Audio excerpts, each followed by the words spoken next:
Meta CEO Mark Zuckerberg revealed on The Joe Rogan Experience that Facebook's fact-checking program, initially designed to combat clear hoaxes, spiraled into a controversial system resembling Orwellian control.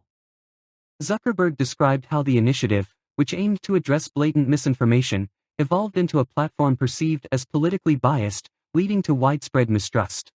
So we tried to put in place a system that would deal with it. And early on tried to basically make it so that it was really limited. We're like, all right, we're just gonna have this system where there's these third-party fact checkers and they can check the worst of the worst stuff, right? So things that are very clear hoaxes, that there's it's not like we're not parsing speech about whether something is slightly true or slightly false, like Earth is flat, things like that, right? And so that was sort of the original intent.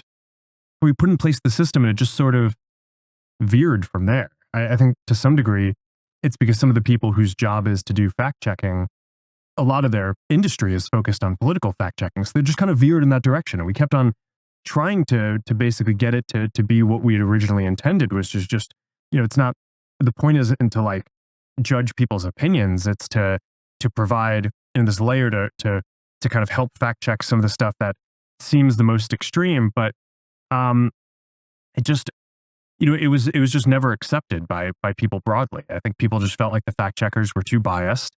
Not necessarily even so much in what they ruled, although sometimes I think people would disagree with that. A lot of the time, it was just what types of things they chose to even go and fact check in the first place. So I kind of think after having gone through that whole exercise, it I don't know, it's something out of 1984, one of these books where it's just it really is a slippery slope.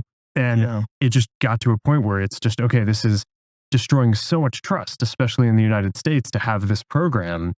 And I guess it was probably about a few years that I really started coming to the conclusion that we were going to need to change something about that. We were just going to have the system where third-party fact checkers tackled the most extreme hoaxes, like the Earth is flat, Zuckerberg said.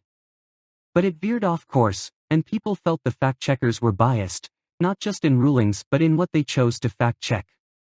Comparing the program's trajectory to themes in George Orwell's 1984, Zuckerberg admitted the program eroded trust, particularly in the US, and failed to achieve its original goal. The shift away from fact checkers marks a significant pivot for Meta. Zuckerberg announced plans to replace the system with community notes, akin to those used by X, formerly Twitter. We're going to get rid of fact checkers and replace them with community notes, starting in the US, he stated, emphasizing a commitment to fostering free expression. Critics, such as political strategist Tim Miller, have questioned the effectiveness of Facebook's fact-checking program, calling it mostly pointless. Public reactions on X largely supported Zuckerberg's admission, with many praising the decision to address long-standing concerns about censorship. The changes come as Meta seeks to rebuild trust with users while navigating the challenges of misinformation in a highly polarized digital landscape.